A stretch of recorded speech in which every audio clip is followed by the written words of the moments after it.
Boa tarde, senhoras e senhores, amigos e amigas, colegas. Hoje estamos começando a oficina de astronomia número 421, dia 1º de setembro de 2017, aqui na Universidade do Vale do Rio dos Sinos, em São Leopoldo. Tem que dizer o país também, né? Brasil, né? Porque, afinal de contas, indo lá depois para o YouTube, ganha o mundo, né? Então, tem que dizer onde é que fica São Leopoldo, né? Brasil, sul do Brasil. E damos as boas-vindas a todos. O cafezinho está aí já, Tiago? Cafezinho, cortesia dos lanches do Alemão. Continua a promoção da panqueca, R$ 18,99 qualquer panqueca, doce ou salgada, aqui na Unicinos, lanches do Alemão, e também no verão em Capão da Canoa e Garopaba. Veio um livrinho, Tiago, pode passar ali para mim, depois aí para o pessoal ver. Veio um livrinho também da Livraria Cultural Store, A História da Ciência para Quem Tem Pressa. Só tira a fotinho do Einstein que tem ali dentro, ali, que essa é minha de estimação. Obrigado. E nossas boas-vindas também aqui ao nosso enviado especial aos Estados Unidos da América, o Dr. Mauro Hoffman, que retornou. Quando, DJ? Retornou ontem? Anteontem? Ontem retornado da sua viagem aos Estados Unidos, onde foi cobrir o eclipse total do Sol de 21 de agosto passado. Teremos uma oficina de astronomia ainda nesse semestre sobre o evento, e também foi vivenciar mais um pouco da maior história já escrita pelo ser humano, né? A viagem à Lua. Visitou diversos centros da NASA e tal, isso dá outra oficina de astronomia. Então, temos duas oficinas, creio que demasiadamente interessantes, prometidas ainda para esse semestre, na nossa etapa complementar. E hoje nós vamos comentar um pouquinho a respeito de uma descoberta relativamente importante, que ocorreu foi anunciada no ano passado, mas que continua tendo desdobramentos nesse ano ainda, início do ano, e que nos induz a pensar em algumas coisas. O nosso título hoje é As 7 Exoterras de TRAPPIST-1. TRAPPIST-1, antes que alguém pergunte, é o nome de uma estrela. Aliás, quem quiser fazer perguntas também, é só levantar o braço que a gente alcança o microfone portátil aqui, né, sem fio, para que o nosso capitão Kirk possa registrar tudo, né, em vídeo depois. Bom, pode reduzir um pouquinho a luz, capitão, por gentileza? Capitão, obrigado. Em primeiro lugar, vamos contextualizar as coisas, né? Da onde vem a palavra TRAPPIST? Ela foi formada com letras de Transiting Planets and Planetesimal Small Telescope. Telescópio, pequeno telescópio, para trânsitos de planetas e planetesimais. Aí eles foram pensando umas letrinhas lá e formaram a palavra TRAPPIST. Na realidade, nós estamos nos referindo a 2 telescópios gêmeos não são muito grandes, tem 60 centímetros de diâmetro, e um deles fica localizado aqui no Chile, no Observatório Europeu Austral, lá em La Sigia, a 2.400 metros de altitude, e é conhecido como o telescópio TRAPPIST-1, ou, aliás, TRAPPIST-Sul, né? E o gêmeo dele fica lá no hemisfério norte, no Marrocos, nas montanhas Atlas, lá no Marrocos, num observatório chamado Oukaïmeden. É um observatório marroquino, mas que, na realidade, é gerenciado pela Universidade de Liege, lá da Bélgica. Então, esse telescópio aqui no Chile e o gêmeo dele lá no Marrocos São telescópios robotizados, eles trabalham sozinhos e são supervisionados diretamente lá de Liege, na Bélgica. Tá? Ou seja, a cúpula que abriga o telescópio abre, o telescópio se mexe, os detectores se ativam, os dados são coletados e depois retransmitidos para a Bélgica, né, sem que haja um astrônomo de carne e osso ali do lado do telescópio, operando o telescópio. Né. E o Trappist Norte, lá no Marrocos, foi inaugurado em 6 de outubro do ano passado, enquanto que o Trappist Sul é mais antigo, já está funcionando desde 2010, ali no Chile.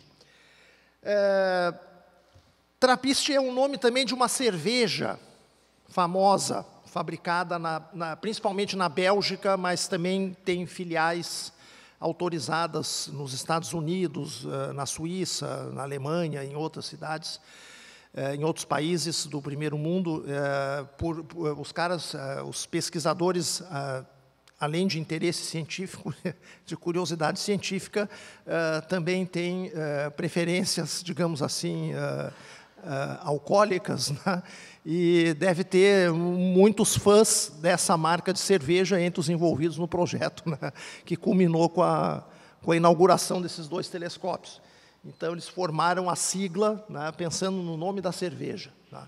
Aqui está uma vista do telescópio Trappist Sul, aqui em La Silla, no Chile. É um sítio de uma secura extraordinária. Chove pouquíssimos dias por ano nessa região, e não é à toa que existe um verdadeiro enxame de telescópios por lá, nesse local. Inclusive, a maioria deles bastante grandes, né? Esse aí é pequenininho, é um anãozinho perto de dos que existem por lá. É uma vista do interior da cúpula com o telescópio e o seu detector lá no foco, né? Lá atrás. Ó. Esse aparelhinho aqui, basicamente, é o que está...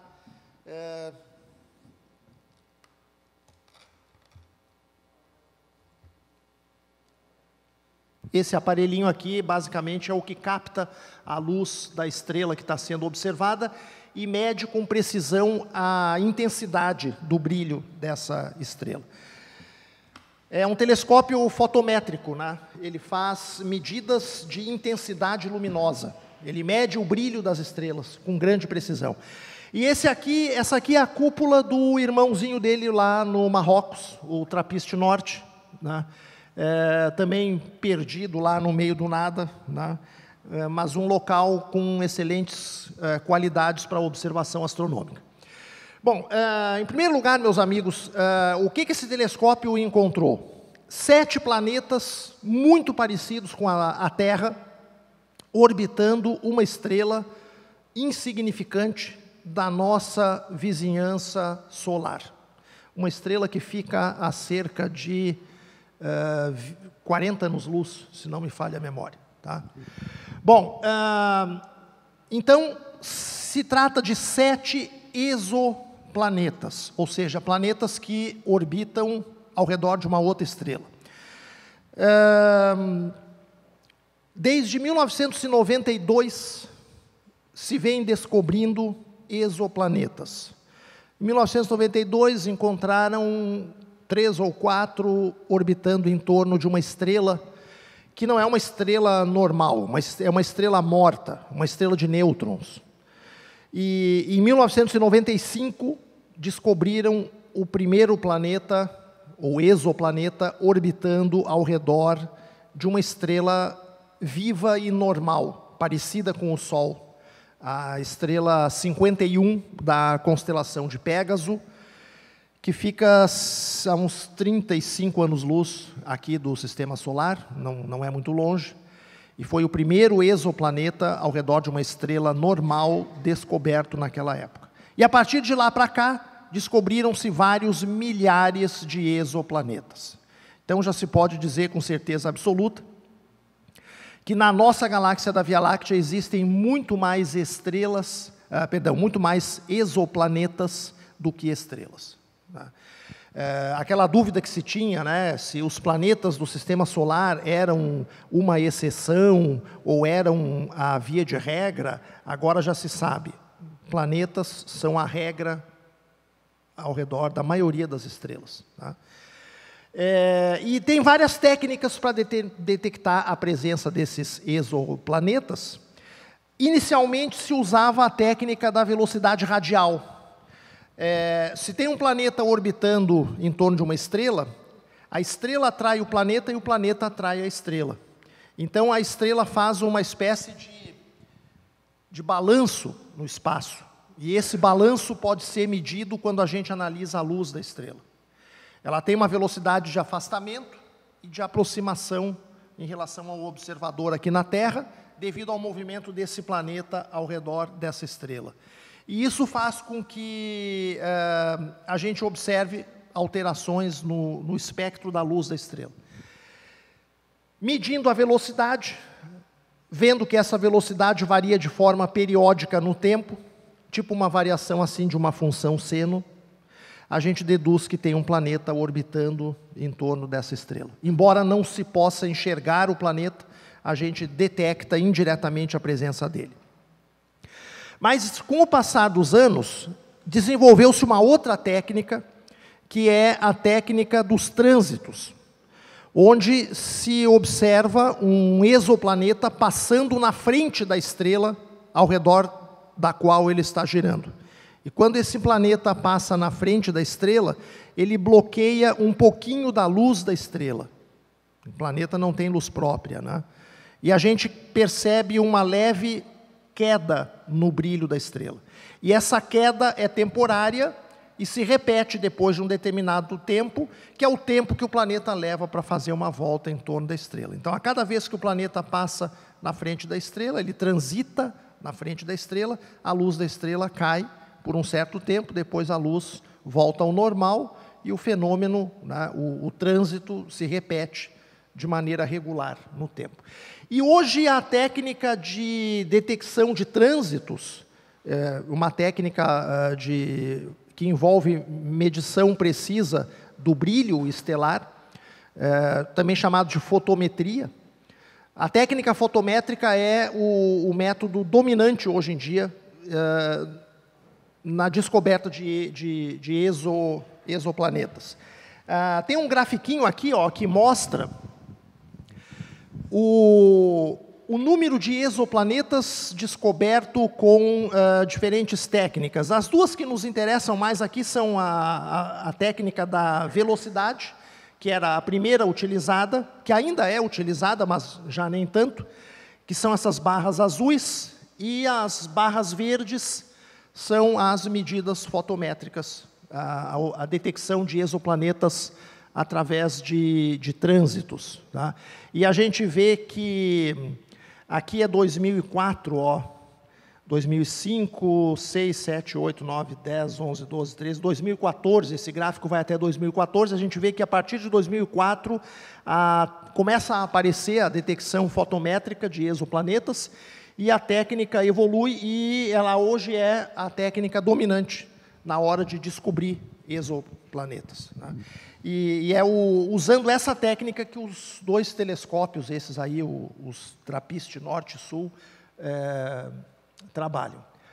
Bom, aqui está o que eu tinha falado, né? Eu tenho a estrela, tenho um planeta. Se a órbita do planeta está mais ou menos próxima do nosso plano de visada até a estrela, se produz um trânsito quando o planeta passa na frente da estrela. E se produz uma ocultação do planeta quando ele passa lá atrás. Tá? Quando o planeta passa na frente, ele bloqueia um pouquinho da superfície luminosa da estrela. E isso causa uma leve queda na intensidade do brilho dessa estrela. Tá? Basicamente, essa é a técnica utilizada. Tá? Ou seja, eu meço o brilho da estrela, ele é constante, a menos de pequenas flutuações, né, devidas a variações na transparência, na transmitância da nossa atmosfera, principalmente, né? Mas nada que seja significativo. E aí, de repente, quando o planeta entra na frente do disco da estrela, eu detecto uma queda de brilho, né? Que perdura enquanto o planeta transita de frente da estrela. Depois, o brilho da estrela volta ao normal. Essa curva aí está muito aumentada, né? Aqui tem uma simulação, ó, de como é que a gente veria, por exemplo, um trânsito do planeta Júpiter e de 3 dos seus 4 maiores satélites pela frente do Sol, caso a gente observasse esse fenômeno de alguns anos-luz de distância, por exemplo, a partir de alguma outra estrela das proximidades solares. A gente não veria isso, né? Mas a gente perceberia uma redução periódica do brilho, da magnitude da estrela, do Sol, no caso, né? Devido ao bloqueio de parte da superfície radiante do Sol, produzido pela presença do Júpiter, né? E os satélites são muito pequenininhos também, tem uma contribuição mínima, né? Mas, enfim. Pois não. Pode acender a luz. Uhum. Pode botar mais luz, sim. Bom,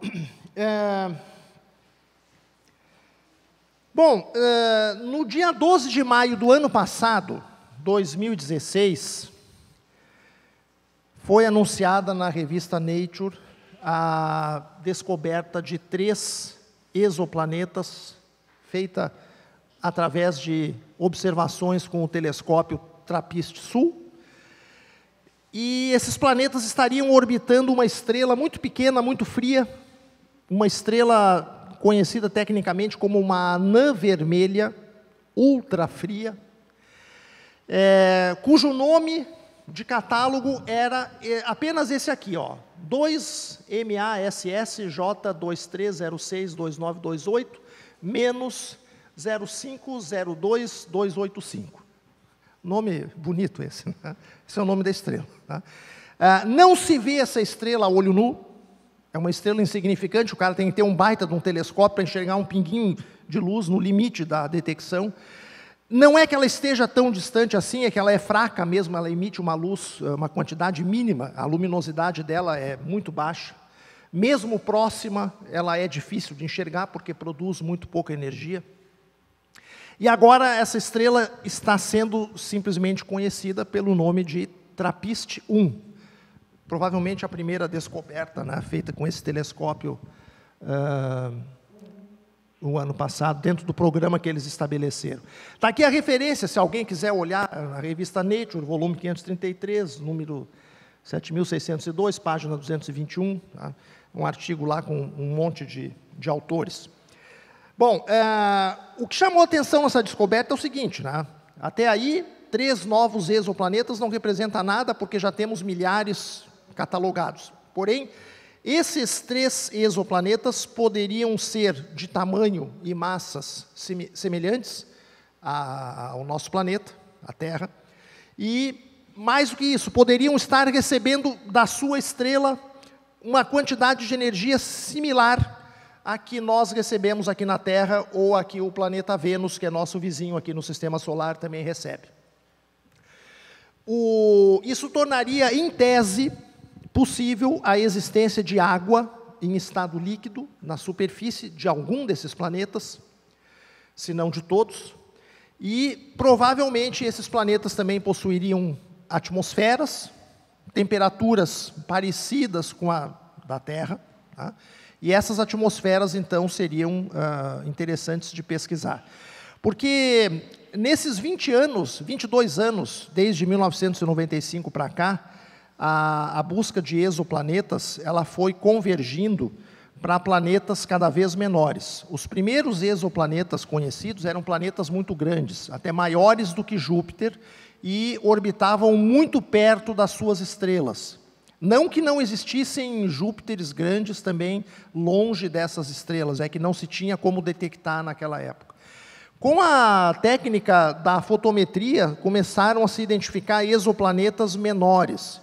E aí nós fomos descobrindo os exo-Uranos, os exo-Netunos, as superterras, que são astros, planetas que têm, digamos, de 2 a 5 vezes a massa da Terra, um pouco mais talvez, mas são sólidos, não são planetas gasosos. E nessa progressão, cada vez em direção a uma massa menor, nós fomos nos aproximando gradativamente das exoterras, que são os exoplanetas com massas semelhantes e diâmetros semelhantes ao do nosso planeta, e que, além disso, se situam numa distância conveniente da sua estrela para que possam ter condições ambientais semelhantes às que existem na Terra. O grande interesse está justamente em localizar essas exoterras, como são conhecidas, porque os astrobiólogos, né, consideram que ali estão os nichos mais favoráveis para pesquisar a presença de possíveis formas de vida extraterrestre, né? E por que o interesse nas atmosferas desses planetas? Porque, pesquisando a composição química dessas atmosferas, a gente pode deduzir indiretamente a presença ou não de formas de vida lá na superfície do planeta. Nós vamos voltar a isso daqui a pouco. Então, por isso que essa descoberta chamou a atenção da comunidade científica. 3 exoterras, né, com condições semelhantes ao nosso planeta, com possíveis atmosferas, que poderiam ser pesquisadas, né, num segundo momento, em busca dos chamados biotraçadores, que são os indicadores da presença de atividade biológica num planeta, que normalmente se manifestam na atmosfera desse planeta. Bom, temos aqui a ficha técnica da estrela propriamente dita, antes de passar para os seus filhotes, para os seus planetas. Uma anã vermelha ultrafria. Chama-se anã vermelha ultrafria uma estrela que tem a temperatura inferior a 2.700 graus Kelvin. Tá? Para vocês terem uma ideia, a temperatura da superfície do Sol é de cerca de 6.000 graus Kelvin. É uma estrela, o nosso Sol é uma estrela de temperatura média, em termos de temperatura superficial. E as anãs vermelhas têm em torno de 3.000 ou menos, e as que têm menos de 2.700, os especialistas hoje em dia estão tratando como as anãs ultrafrias. Ela fica na constelação do Aquário, a 39 anos-luz de distância, portanto, aqui na vizinhança, né, um pouquinho além da esquina ali, né, em termos cósmicos. A magnitude aparente dela é 18,8 aproximadamente, isso quer dizer que eu preciso de um telescópio de tamanho considerável para enxergar essa estrela. É um brilho muito fraco. A magnitude absoluta, que seria o brilho que ela mostraria se estivesse na distância padrão de 10 parsecs, ou 32,6 anos-luz, é parecida com a outra, porque a distância dela não é muito diferente de 32 anos-luz, é 39, né? 18,4, seria um pouquinho mais brilhante, mas mesmo assim quase desprezível. Tipo espectral M85, quer dizer, uma estrela vermelha pertencente à sequência principal, e é uma estrela que tem muito pouca massa, 8% da massa do Sol. 8% da massa do Sol é também o limite inferior para a massa de uma estrela. Se uma estrela tiver menos do que isso, ela nunca vai atingir temperatura central suficientemente alta para fundir núcleos de hidrogênio e transformá-los em hélio, produzindo energia, que é o que faz basicamente a maioria das estrelas na chamada sequência principal. A luminosidade dessa estrela é apenas 3 milionésimos da luminosidade do Sol. Então, vocês vejam que é uma estrela de luminosidade bastante reduzida. Ela gira em torno do seu próprio eixo em 1 dia e meio, que é uma rotação bastante rápida. O Sol leva 25 dias para girar em torno dele mesmo, tá? E a idade dela não se sabe ao certo, mas está entre 3 e 8 bilhões de anos. Mas vamos ressaltar que uma estrela anã vermelha tem uma expectativa de vida da ordem de 1 trilhão de anos.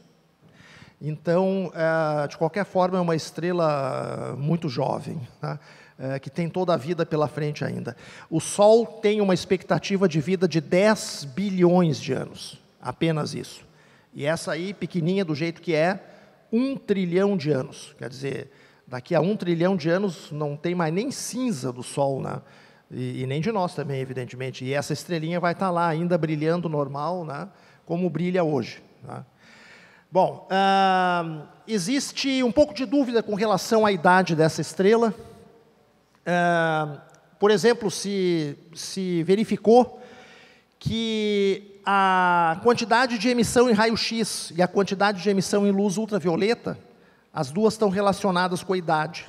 Então, tem um cara chamado Bourrier, que publicou esse ano na revista Astronomy and Astrophysics, agora em março de 2017, publicou que ele acha que essa estrela é relativamente jovem, favorecendo uma idade em torno de 3 bilhões de anos. Por outro lado, rotações rápidas, e a rotação dela é de 1 dia e meio, também sinalizam uma estrela relativamente jovem, né?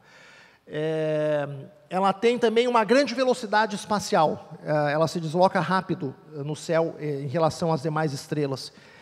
Esse ponto em particular poderia sugerir que ela é um objeto velho, integrante de uma população dinâmica da nossa galáxia chamada Halo, que é uma população de estrelas que surgiu bem antes das estrelas do disco e que tem uma composição química mais pobre em metais e uma idade bem mais avançada do que, no caso, as estrelas do disco. O Sol é uma estrela do disco.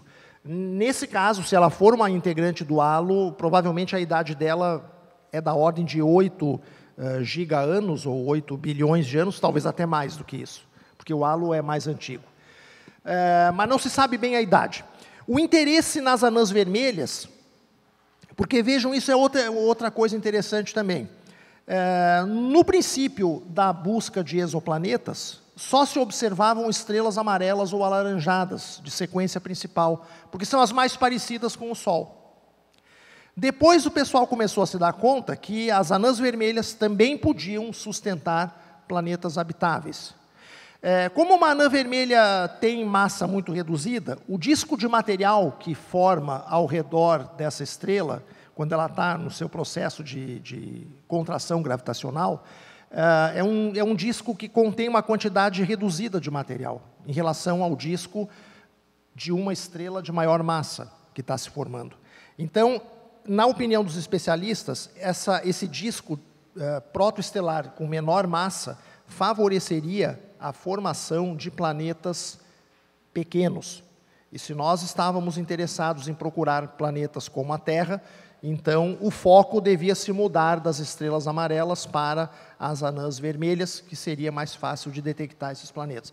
Por isso que cresceu nos últimos anos o interesse em pesquisar, em buscar exoplanetas ao redor de estrelas anãs vermelhas, que de outra forma se poderia dizer que não são interessantes, né, porque são muito frias, emitem pouca luz, etc. E além disso, tem outros probleminhas que nós vamos comentar logo mais. Bom,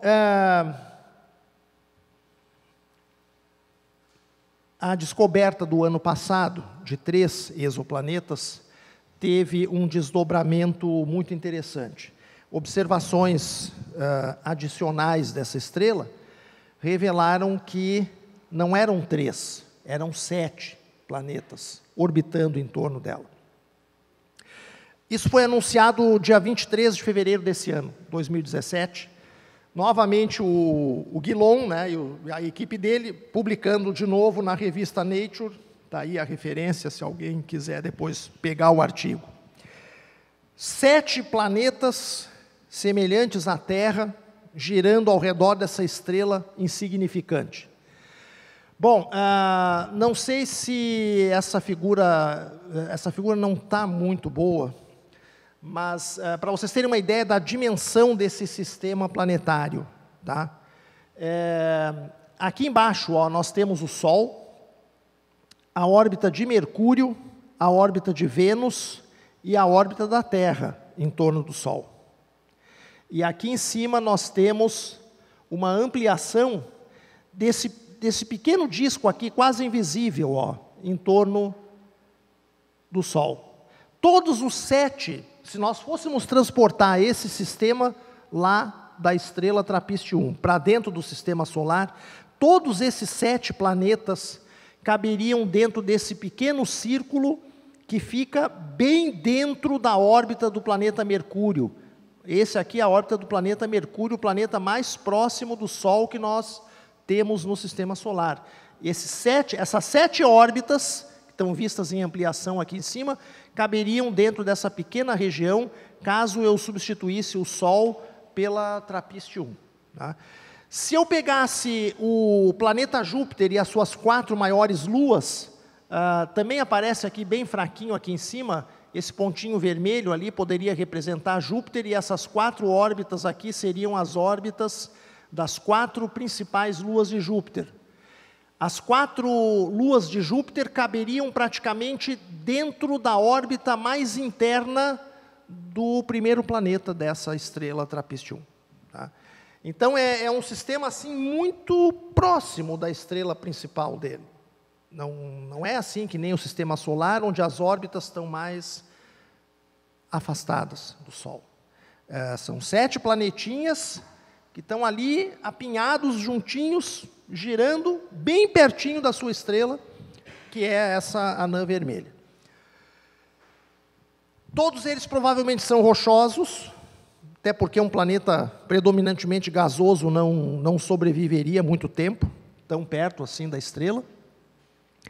Pelo menos 3 desses 7 planetas estão localizados dentro da chamada zona habitável da estrela, que é um intervalo de distâncias onde eu tenho temperaturas adequadas, e se eu tiver ali dentro um planeta como a Terra, com a composição e as dimensões e a massa da Terra, eu provavelmente vou ter condições de suportar água líquida na superfície desse planeta. Tá? Isso acrescenta importância à descoberta. Né? Bom, esses 7 planetas foram designados de acordo com a regra que vem sendo usada, o nome da estrela, TRAPPIST-1, e ali, então, com letras em ordem de afastamento da estrela. Então, tem o TRAPPIST-1b, tem o C, o D, o E, o F, o G e o H. Tá? Essa é a maneira que está sendo usada para batizar os exoplanetas. É o nome da estrela. Nunca se usa a letra A, porque a letra A seria a própria estrela. Né? Então, os planetas começam, o primeiro planeta é B, o segundo planeta é C, e assim por diante. Desses 7 planetas, somente o último, que é a letra H, não está ainda confirmado.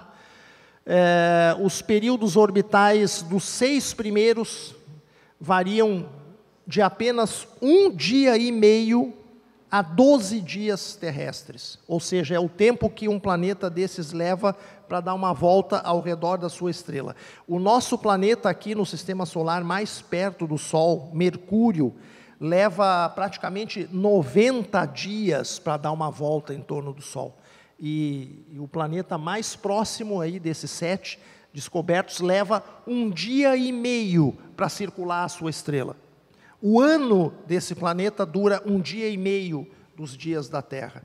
E o mais distante, que seria o G, né, descontando o H, o G leva 12 dias para orbitar ao redor da sua estrela. E se o planeta H realmente existe, provavelmente existe, é que eles não observaram, eles precisam observar no mínimo 3 trânsitos atribuíveis a um mesmo exoplaneta para considerar comprovada a existência. Esse é o critério que os caras usam, e eles não fizeram isso ainda para o planeta H. Todos os outros já foram observados, mais de 3 trânsitos, então são qualificados como confirmados. Mas se o planeta H realmente existe, ele deve ter um período entre 14 e 35 dias. A órbita dele também não está bem determinada. Desses planetas, os 2 menores têm cerca de 3/4 partes do diâmetro da Terra, e um deles, o maior deles, tem cerca de 1,1 diâmetro terrestre, ou seja, um diâmetro 10% maior que o diâmetro da Terra. É praticamente um irmão gêmeo da Terra, em termos de volume, de tamanho físico. Tá? Muito bonito isso, né? Bom, aqui temos um conjunto de medidas do brilho dessa estrela. Cada pontinho desses que vocês veem aqui representa uma medida de brilho da estrela TRAPPIST-1. O brilho normal está aqui na faixa dos 100%, né? Quando um ou mais desses 7 exoplanetas passam na frente do disco da estrela, o brilho da estrela cai. É o caso aqui, por exemplo, ó. Vejam as medidas como descem até aqui embaixo e depois sobem de novo. Isso devido ao trânsito dos planetas F e G. Tá? Aqui tem um outro trânsito, um duplo trânsito dos planetas C e B. Aqui um trânsito produzido exclusivamente pelo planeta D, aqui um único do planeta E, e ali a figura está muito fraca, não se vê, mas tem um do planeta B. Agora vejam o percentual de variação do brilho, hein? É mínimo, né? Se o brilho normal da estrela é 100%, esses eclipses aqui mais profundos, ó, não chega a 98,3% do brilho da estrela. Ou seja, é uma variação de, no máximo, 1 a 2% no brilho, na intensidade do brilho da estrela. Então, tem que ter um equipamento bastante sensível para detectar isso, né? E uma atmosfera muito estável também, né? Bem transparente. Quer dizer, não é em qualquer fundo de quintal que o cara consegue medir uma variação de menos de 1% do brilho de uma estrela, né? Sem que essa variação possa ser... eu digo assim, né? Mas eu vi uma variação de 2%. Mas será que isso não foi produzido por variações na transparência da atmosfera, no local onde você está observando, entendeu? Será que não foi produzido por variações na resposta do teu sistema eletrônico? Tem tudo isso, né? Então, tem que ter um sistema excelente e um sítio excelente para poder fazer esse tipo de afirmação, né? Não, eu vi uma variação de 1% ou 1,5% no brilho da estrela, e isso realmente é devido a um eclipse, a um trânsito de um exoplaneta, e não à variação do equipamento ou condições atmosféricas. Então, é por isso que precisa um sítio nobre e alta tecnologia, né, para poder fazer esse tipo de pesquisa, né? Apesar de que não necessita um telescópio grande. Vocês viram que 60 centímetros é um telescópio pequenininho, né? Tem amadores, inclusive, que têm telescópios maiores do que esses no fundo de quintal, né? Bom, aqui tem mais medidas de brilho. Então, a amplitude ali dos eclipses é em torno de 1 a 2% do brilho normal da estrela. Vocês veem que existem variações, né? Existem espalhamentos, olha aqui, ó. Quando não tem eclipse, quando não tem trânsito, o brilho da estrela, as medidas flutuam, né? Em torno de quê? Em torno de 0,2%, 0,3%. Esse é o efeito instrumental e atmosférico que afeta as medidas, né? Mas esse efeito é pequeno comparativamente à profundidade dos eclipses ou dos trânsitos, né? Melhor dito, que estão sendo observados, tá? Aqui, ó, para ter uma ideia, uma curva de luz um pouco mais expandida. Cada ponto representa uma medida do brilho da estrela. Aqui embaixo é o tempo, né? Passagem do tempo, e aqui é a intensidade do brilho. 1 seria o brilho normal da estrela, aqui seria 99% do brilho da estrela, 98% do brilho. Então, como eu disse, a amplitude das variações é em torno de 1 a 2% de brilho, do brilho normal da estrela. E tem flutuações, né? Essas são as flutuações, como eu disse, instrumentais e atmosféricas, né? Bom, cada uma tem uma barrinha de erro também, uma incerteza, né? Mas vejam o que acontece. Aqui está uma representação do que se pensa que está produzindo esse tipo de curva de luz, né? 2 exoplanetas entraram em trânsito sobre o disco da estrela. Então, eles estão bloqueando parte do brilho da estrela, e o brilho da estrela cai a esse patamar aqui, ó, tá? Aí, um terceiro exoplaneta inicia a transitar defronte da estrela. Então, eu tenho agora 3 exoplanetas projetados contra o disco da estrela. a entrada desse terceiro planeta produz essa queda adicional aqui no brilho registrado da estrela. Tá? Depois, o que acontece? Esses dois aqui vão sair, né? Nessa situação posterior, eles já saíram da frente da estrela e continua apenas aquele que entrou por último. Então, houve uma recuperação aqui, ó, parcial do brilho da estrela, né? Porque saíram esses dois. E aqui depois vai haver, continua o brilho um pouco aquém do normal, devido à permanência desse planeta na frente do disco da estrela, e finalmente, quando esse planeta se retirar da frente da estrela, o brilho da estrela volta ao normal. Né? Então, analisando a estrutura dessas curvas de luz, eles podem deduzir quantos planetas estão transitando na frente da estrela. Vejam que uma limitação óbvia dessa técnica é a seguinte, né? Para eu detectar um exoplaneta pela técnica fotométrica de trânsito, o plano da órbita tem que ser de tal maneira orientado em relação à Terra que o planeta passa na frente da estrela. Né? Se o plano da órbita tivesse, digamos assim, ó, no plano da tela, o planeta faria isso aqui em torno da estrela, enquanto orbita a estrela, e jamais passaria de frente à estrela. Eu jamais enxergaria um trânsito. Então, para cada planeta que a gente vê transitando, pode-se deduzir que existem muitíssimos outros cuja orientação do plano orbital não favorece a ocorrência de trânsitos, né? E, portanto, a gente está observando uma fração da população total de exoplanetas existentes. Né? Bom, aqui temos um resumo das características desses 7 exoplanetas, e ali uma comparação à direita com a Terra. Ó. O planeta B, o planeta C, o planeta D, que é o menor deles, o E, o F, o G e o H. Essa faixa rosa que tem aqui corresponde à zona habitável em torno da estrela TRAPPIST-1. E a gente vê que os planetas E, F e G ficam situados dentro dessa zona habitável. A escala de distância aqui está em unidades astronômicas. Uma unidade astronômica é a distância média da Terra ao Sol, cerca de... Eles botaram aqui 147 milhões de quilômetros, mas é um pouquinho mais, 149,6, mas tudo bem. 150 milhões de quilômetros, nós temos aqui frações de unidade astronômica, 0,011, 0,015, 0,021, 0,28, 0,37, 0,45 e talvez para o planeta H 0,06.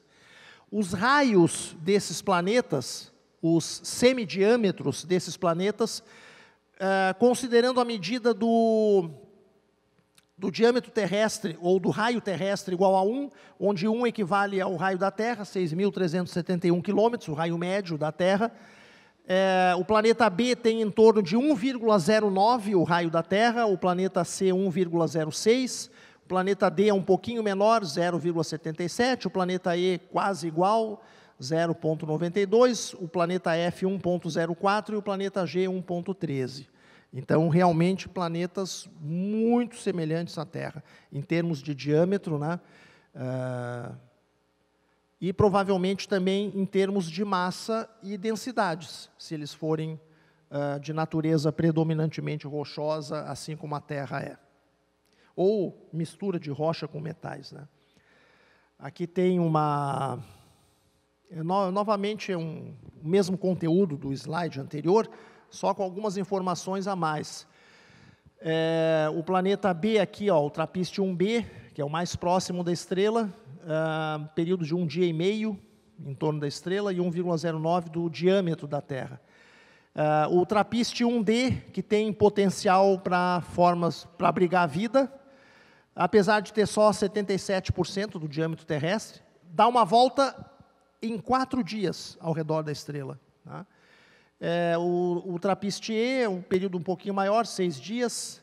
Outro com potencial para a vida é o TRAPPIST-1C, gira em torno de 2,4 dias ao redor da estrela, tem 1,06 O diâmetro apenas 6% maior que o diâmetro terrestre.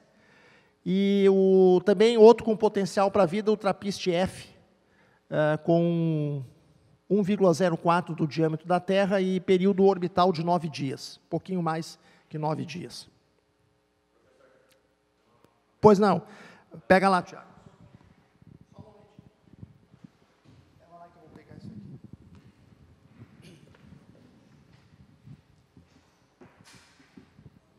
Temos uma perguntinha. Boa tarde, professor. Boa tarde. Seria já possível determinar se os 7 planetas estariam em rotação síncrona com a estrela?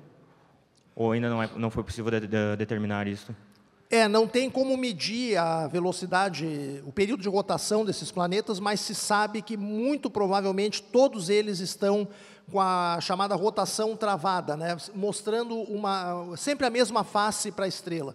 Então, esses planetas teriam uma face, que é a face voltada para a estrela, mais quente, e a face oposta em escuridão total e bem mais fria.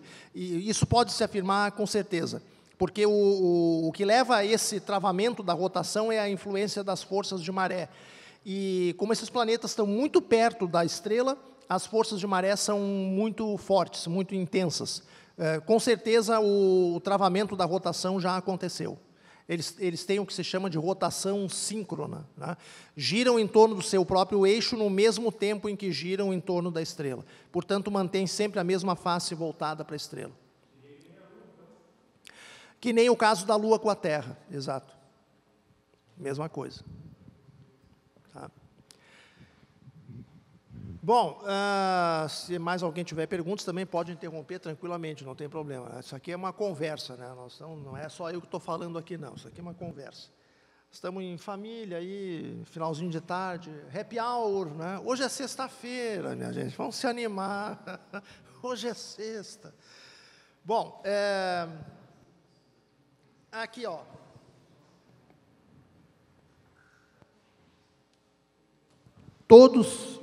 Todos esses exoplanetas provavelmente mostram a mesma face voltada para a estrela. Bom, agora vem a pergunta, né? Tá, então, são parecidos com a Terra, têm possivelmente condições de ter água em estado líquido, etc. Seriam planetas habitáveis. Habitável não quer dizer habitado, né? Habitável é que reúne condições para ser habitado. Olha, as anãs vermelhas são estrelas um pouco temperamentais. Temperamentais pelo seguinte, elas têm as chamadas fulgurações, ou flares, são explosões. O Sol mostra isso também, mas em uma escala muito menor. São explosões de partículas, de raios X, de raios ultravioleta, e até aumento temporário na luminosidade óptica da estrela, são pulsos. E isso, evidentemente, castiga os planetas que estão ao redor ali, né? Se o Sol tivesse esse tipo de comportamento, provavelmente nós não estaríamos aqui na Terra hoje, né? O Sol tem fulgurações, mas em comparação com a luminosidade, com a emissão de energia dele em diferentes comprimentos de onda, essas flutuações acrescentam muito pouco. Agora, em relação a uma anã vermelha, cuja luminosidade é miserável, uma fulguração pode representar um percentual, um diferencial de emissão considerável de energia, e com isso castigar os planetas que estão ali ao redor. A própria estrela mais próxima do Sol, a Alfa do Centauro C, terceiro componente do sistema triplo Alfa do Centauro, é uma anã vermelha, tem um planeta orbitando lá, só que é uma anã vermelha que frequentemente castiga esse planeta com essas ejeções de energia e partículas características dos flares, ou fulgurações. Então, as anãs vermelhas normalmente têm esse problema, tá? Parece que a TRAPPIST-1 é um pouquinho mais calma, ou seja, não tem tanta atividade assim de flares, mas seria um empecilho. Apesar de ser uma estrela fria, a proximidade dos planetas a essa estrela faria com que o fluxo de luz ultravioleta, que não é muito, que provém dela, poderia produzir uma espécie de erosão na atmosfera eventual desses planetas. E esse processo poderia consumir inteiramente as atmosferas desses planetas em apenas alguns bilhões de anos. Por isso também é importante determinar bem a idade que essa estrela tem, porque esses exoplanetas podem ter tido originalmente uma atmosfera que nós gostaríamos de pesquisar, mas provavelmente hoje já não tem mais, não se sabe, né? É uma possibilidade. Aqui tem uma concepção artística, né, do que vem a ser um flare, essa emissão de material, plasma e ondas eletromagnéticas enviadas assim de maneira explosiva, né, a partir da superfície, da fotosfera da estrela, e esse tipo de material interage fortemente com qualquer coisa que esteja ali por perto, né. Mais uma pergunta ali.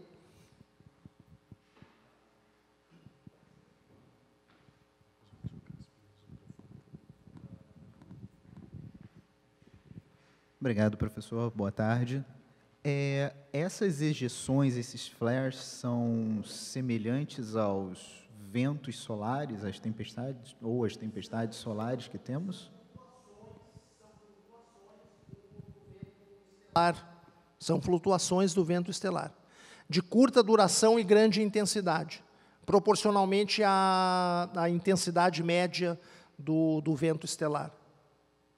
Certo. Então, digamos assim, uma pergunta B baseada digamos nisso. assim, são rajadas, né? Rajadas de vento estelar, né? Então, uma pergunta B baseada nisso. Se acontecer algo semelhante com o nosso Sol... Acontece. Ao ponto de arrancar nossa atmosfera? Não nesse caso, porque nós estamos bem distanciados do Sol, né? Mas acontece, frequentemente a gente vê na mídia notícias de que material, gás ionizado, plasma, que foi produzido por erupções solares, é capturado pelo campo magnético da Terra e produz tempestades magnéticas, sobrecarrega o campo com correntes elétricas, etc. Então, isso pode produzir danos em subestações de energia, em satélites artificiais que estão em órbitas muito altas, pode produzir sobrecargas nos circuitos eletrônicos desses satélites, etc. Ao ponto de eliminar a vida humana do planeta? Não, isso não, porque até nós temos o campo magnético, a Terra tem o seu campo magnético que nos protege desse bombardeio, né? Se nós não tivéssemos o campo magnético, aí a coisa teria sido, a evolução da vida na Terra teria sido bem diferente. Obrigado. Temos uma outra pergunta lá no fundo. Tá. A gente estava comentando aqui, tem um limite entre a massa de um planeta e a partir disso, vira uma estrela. Tirando a parte de ser praticamente impossível acrescentar massa em um planeta, mas caso a gente encontrasse um planeta extremamente massivo, que é quase uma estrela, e a gente conseguisse acrescentar massa, ele poderia começar a fazer fusão e se tornar uma estrela? Teoricamente, sim, poderia. Esse limite é de 8% da massa do Sol. Abaixo disso, a estrela não consegue produzir fusão do hidrogênio. Ela é uma anã marrom, como chamam, né? Existem anãs marrons. Mas, se tu acrescentasse mais massa, tu poderia. Agora, no caso da TRAPPIST-1, ela faz fusão do hidrogênio, mas a uma taxa muito baixa, em virtude da temperatura e da massa dela, que são reduzidas também, né? Sim. Mas ela é uma estrela. Tanto é que ela está na sequência principal das estrelas. E para estar na sequência principal, tem que estar fazendo fusão do hidrogênio em hélio. Não, era só para tirar essa dúvida. Muito obrigado. Nada.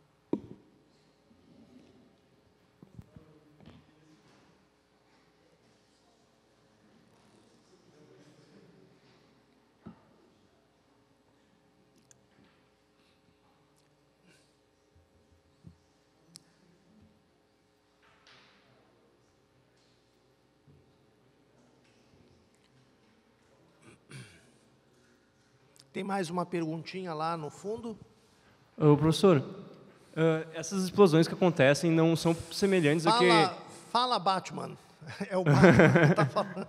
Não são Tá com uma semelhantes camiseta do Batman. ao que acontece na aurora boreal, que daí é as explosões que acontecem Exatamente. e o campo magnético que Isso. transforma... Tá. Exato. As auroras são produzidas pela ionização de átomos e moléculas na alta atmosfera terrestre, quando essas partículas carregadas em alta velocidade que vêm do Sol são capturadas pelas linhas de força do campo magnético e são levadas para as regiões dos polos magnéticos. Aí elas começam a penetrar na atmosfera mais baixa, a colidir com as moléculas e a ionizar essas moléculas, ou ionizar e ou excitar essas moléculas, e quando os elétrons se recombinam, emitem luz, né? E aí nós temos a produção das auroras. Mas isso não aconteceria com esses planetas? Se eles tiverem campo magnético e tiverem atmosfera, pode-se esperar a ocorrência de auroras lá nesses planetas. E quando é que se sabe se tem ou não? Bom, ainda não se sabe. Ainda não se sabe. Para ter um campo magnético, um planeta tem que ter um dínamo interior, ele tem que ter um interior liquefeito, que nem a Terra tem, para produzir circulação de corrente elétrica, né? Então, se esses planetas tiverem um interior parcialmente fundido, muito provavelmente terão desenvolvido um dínamo que produziu um campo magnético. Já é meio caminho andado. Aí falta ver se ainda tem atmosfera, né? Se tiver atmosfera e campo magnético, vai ter aurora, com certeza. Bom, o próximo passo agora nessa investigação aí desses planetas é justamente a pesquisa das atmosferas, né? Tomara que tenham atmosferas para que a gente possa pesquisar. Analisando a luz que essa atmosfera eventual filtra da luz da estrela, os astrofísicos podem determinar a composição química dessas atmosferas. Se essas atmosferas tiverem traços de metano, combinado com dióxido de carbono e oxigênio molecular, O2, O3, eventualmente o ozônio, aí então nós estaríamos diante de uma indicação muito promissora, indireta, mas muito promissora, da possível presença de atividade biológica na superfície desse planeta, tá? É o tipo de coisa que, se nós fôssemos analisar a atmosfera da Terra, nós também detectaríamos, e é devido à presença de formas de vida na Terra, tá? Então, esse é o foco da pesquisa, o grande interesse daqui para frente é esse mesmo, tá? Que é para a gente ver se consegue achar a primeira evidência de vida fora da Terra. Tem um dos pesquisadores que está envolvido aí nessa descoberta, que é um francês, o Triot, acho que é assim que se pronuncia, qualifica o planeta F, daqueles todos que tem lá, como o mais promissor. Ele tem 1,05 vezes a massa da Terra, praticamente a mesma massa da Terra, é um pouco menos denso, tem 60% da densidade média. Isso aqui já indica que ele não é gasoso, ele é um planeta rochoso, provavelmente não tem muito metal, mas é rochoso, tá? E ele poderia ser rico em água ou gelo. Além disso, ele recebe a mesma quantidade de energia que o planeta Marte, aqui no Sistema Solar, recebe do Sol. E você sabe que, tecnicamente falando, Marte está no limite da zona habitável do Sistema Solar. É possível que Marte também pudesse ter tido alguma oportunidade de desenvolver formas de vida no passado. Bom, para vocês terem uma ideia, a quantidade de luz no meio ambiente desse planeta é da ordem de 1/200 da que a gente recebe aqui na Terra. Então, isso é em função da luminosidade óptica da estrela, que é bem menor que a luminosidade do Sol. Então, o dia nesse planeta é um tanto quanto escuro. Seria assim um final de tarde, um princípio de anoitecer.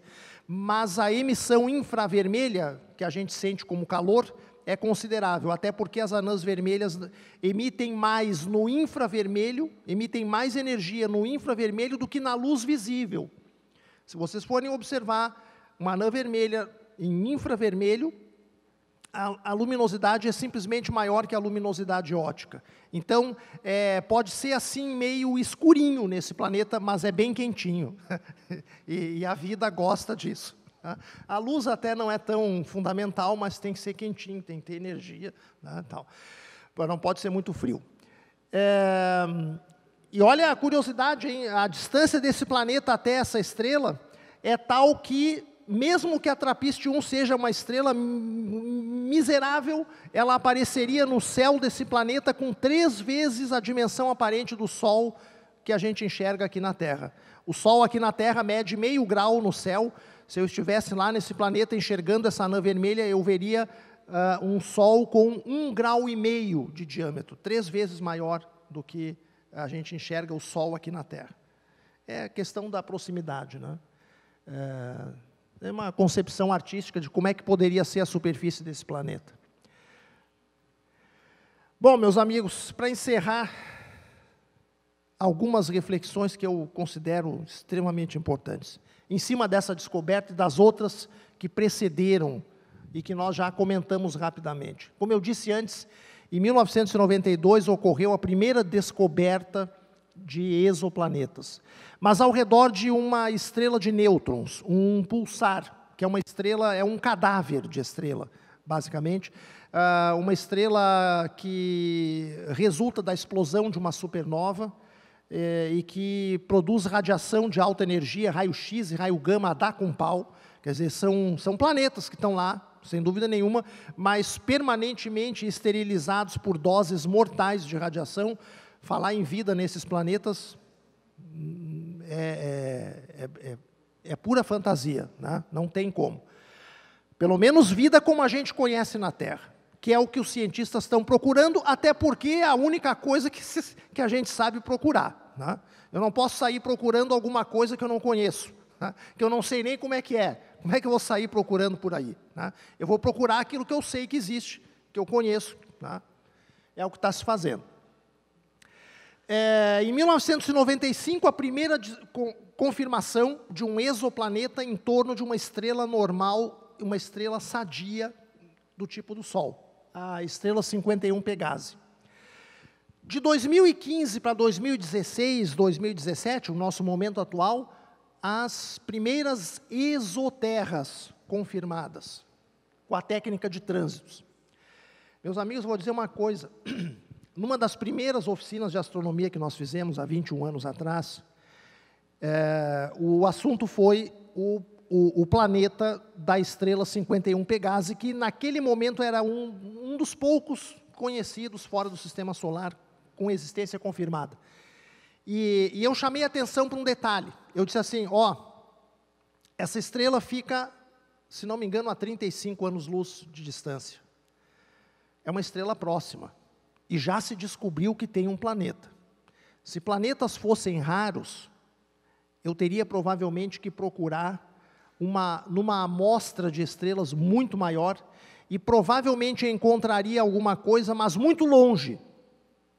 Se eu recém comecei a procurar e já encontrei perto de casa, é porque deve ter a dar com pau. E se confirmou a tendência, hoje se conhecem milhares de exoplanetas. Para vocês terem uma ideia, a sonda Kepler, lançada a questão aí de alguns anos, descobriu vários milhares de exoplanetas, olhando estrelas de uma pequena parte do céu, entre a constelação de Cisne e Lira, no hemisfério norte. O Kepler pesquisou só um pedacinho de céu, e naquele campinho estelar descobriu milhares de exoplanetas. Não precisa dizer mais nada. Exoplanetas está cheio. Exoterras. Bom, encontramos 7, meus amigos. 7 ao redor de uma estrela próxima. Mais uma vez uma estrela próxima. Quanto é que era? 40 anos-luz. Isso para mim diz tudo. Está cheio de planetas parecidos com a Terra pelo universo afora. Está cheio. Não são raridade.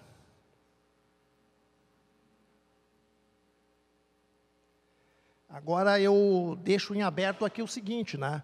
Quando é que nós vamos encontrar as primeiras evidências espectroscópicas?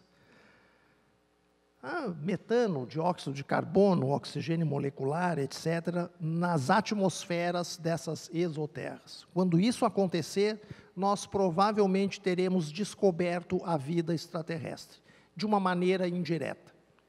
E eu vou dizer para vocês, isso pode acontecer a qualquer momento, e tem elevado percentual de chance de acontecer dentro dos próximos 5 anos, dentro de uma concepção pessimista. Dentro de uma concepção pessimista. Pode me cobrar daqui a 5 anos na oficina 500 e pouco, pode me cobrar para ver se eu estava ou não com razão. Provavelmente, seria muito bom, né, Tiago, fazer a oficina 500, né, descoberta da vida extraterrestre, né, primeira evidência de vida extraterrestre confirmada. Né. E agora também vai estar no YouTube, é verdade. Bom,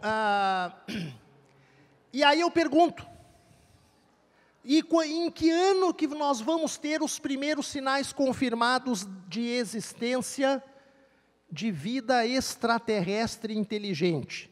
Sim, porque eu encontrar metano e oxigênio e não sei o quê, dióxido de carbono numa atmosfera de uma exoterra, na zona habitável de uma estrela, não quer dizer que tenha ETs construindo naves espaciais, civilização e tecnologia, cultura avançada naquele planeta.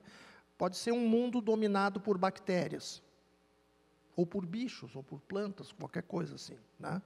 Sem inteligência. Cadê os ETs? Onde é que eles estão? Moral da história, meus amigos. Exoplanetas abundantes, exoterras também. Mas o que se conhece na literatura de astrobiologia como o grande silêncio ainda permanece. O grande silêncio se refere à ausência de sinais de existência de vida extraterrestre avançada.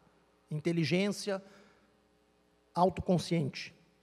Inteligência que produz civilização, cultura, tecnologia, naves espaciais, ciência, conhecimento, como nós produzimos. Não há evidências disso até o momento. Claro, as buscas são difíceis, a gente não sabe o que está procurando, a gente pensa que poderia saber, mas ninguém tem certeza, enfim, né? São muitas estrelas a pesquisar, mas existe uma coisa chamada o paradoxo de Fermi. Fermi foi um dos pais da física nuclear, né?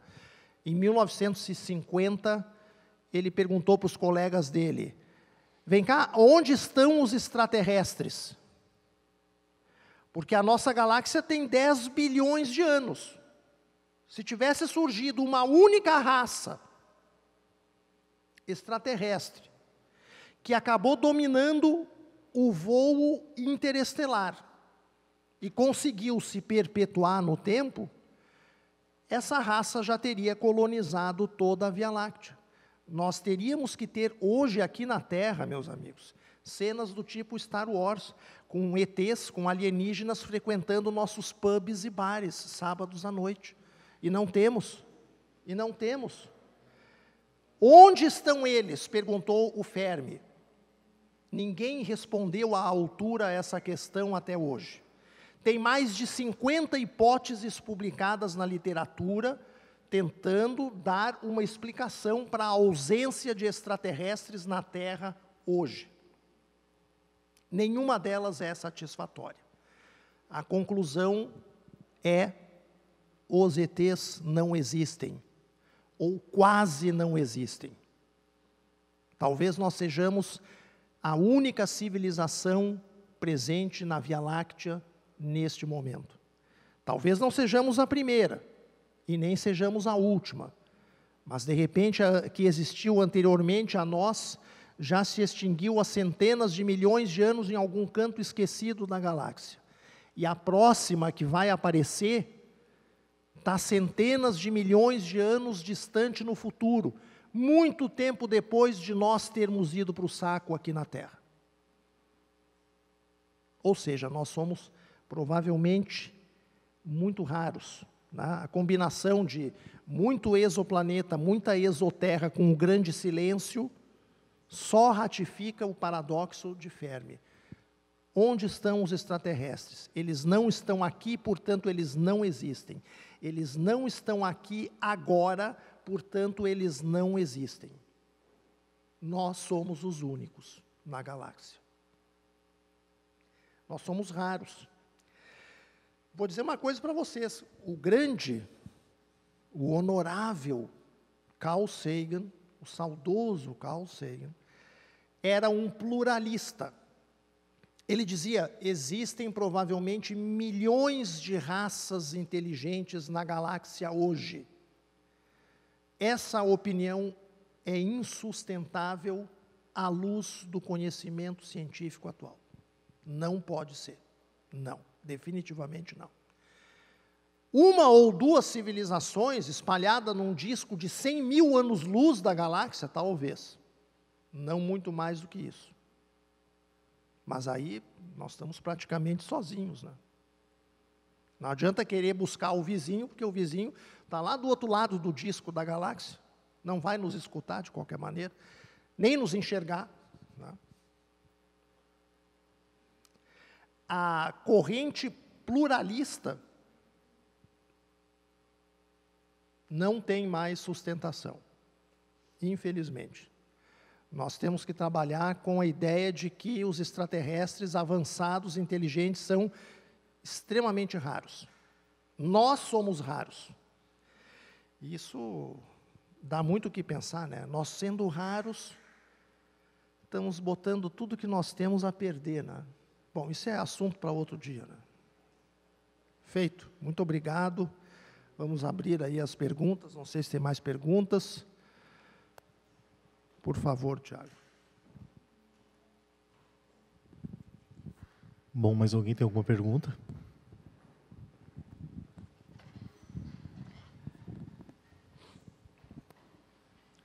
Professor, tu comentaste sobre a busca com formas de vida quais conhecemos, que seríamos cópias de nós mesmos ou de animais, plantas que habitam o nosso planeta.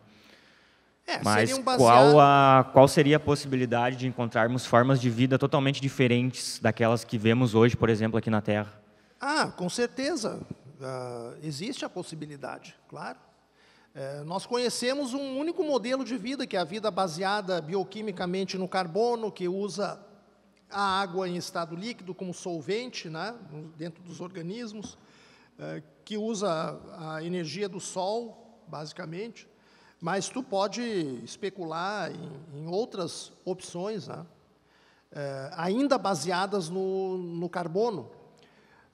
Por exemplo, todas as formas de vida na Terra usam a molécula de DNA, com aquele formato de dupla hélice, para codificar as suas informações genéticas, né? Será que existe vida baseada no carbono em outros planetas que utiliza outro tipo de arquitetura molecular para codificar o seu código genético, que não uma dupla hélice? Pode ser. Será que usam outro tipo de solvente? Amônia líquida, por exemplo, uma vida que se adaptaria a temperaturas muito baixas, onde a amônia está em estado líquido, assim como a água está em estado líquido nas nossas temperaturas. Enfim, vida baseada no silício é uma especulação também que existe. Mas essas bioquímicas alternativas, elas são especulativas, né? Não existe nenhum exemplo delas na Terra, né? E, sem dúvida, seriam coisas muito diferentes. Por exemplo, uma vida baseada em silício não se daria bem na nossa faixa de temperatura que a gente tem aqui na Terra. Seriam seres que teriam que viver em temperaturas muito mais elevadas, centenas de graus, por exemplo, para poderem ativar as suas reações metabólicas e tal, né? Não, muito mais do que Vênus, muito mais do que Vênus.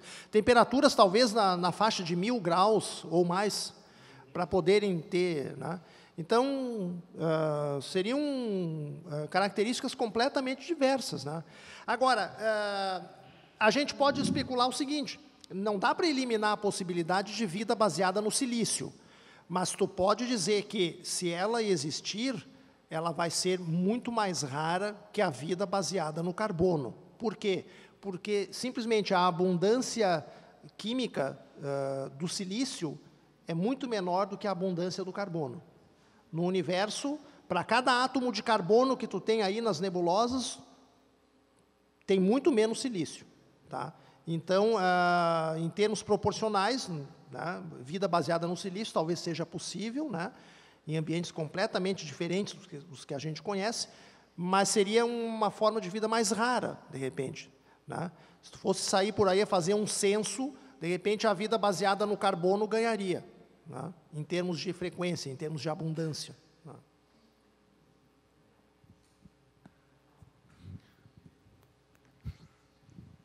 Fala, DJ. Bota o microfone ali para o... Só um minutinho. DJ, tu não tem nenhuma foto aí? Não, vamos guardar, né? Vamos guardar. O senhor comentou sobre os marcadores indiretos de vida, metano, oxigênio molecular. Quais seriam os marcadores indiretos de civilização tecnológica? É uma boa pergunta. Tem até um artigo aí que saiu há um tempo atrás. Um desses marcadores poderia ser os clorofluorcarbonos, os CFCs, que não são produzidos por mecanismos naturais. Não existem processos naturais que liberem grandes quantidades de CFCs na atmosfera de um planeta. Se tu tem um exoplaneta, tu pesquisa a composição química dessa atmosfera desse exoplaneta, e tu enxerga, por exemplo, linhas ou bandas de absorção de CFCs, isso seria um indício bastante significativo da presença de atividade industrial nesse planeta, e, portanto, de civilização, de tecnologia, de inteligências desenvolvidas. Para citar um dos elementos, né? O CFC seria um dos mais, como é que eu vou dizer, de maior peso evidencial, né? Porque tu não tem processo natural que pudesse te explicar a presença do CFC na atmosfera daquele planeta. Ele teria que ter sido subproduto de atividade tecnológica e industrial. Existe uma estrela, isso dá até uma outra oficina, né? Existe a chamada estrela de Tabit, que está sendo pesquisada porque ela mostra flutuações de brilho muito esquisitas, que não são explicáveis com os mecanismos naturais que normalmente respondem por variações de brilho naturais nas outras estrelas. E uma das possibilidades é que existam grandes estruturas artificiais em órbita em torno dessa estrela, que produzem eclipses temporários muito estranhos dessa estrela. Né? E tem gente pesquisando isso, apesar de que não é nada definitivo. Tá? Já surgiu aí uma estrela em que os caras acham que estruturas muito grandes, né, construídas em órbita ao redor dessa estrela, estruturas artificiais, né, cidades, indústrias, sei lá, estações, mega estações espaciais, sei lá, que poderiam estar passando na frente da estrela e produzindo eclipses muito esquisitos, com características assim fora do normal. Mas isso é uma especulação e não é nada definitivo. Nada definitivo. Futuramente, quem sabe, a gente trate do assunto. Né? Então, tá, acho que nós não temos mais tempo, professor. Perfeito. São 19 horas. Gente, obrigado.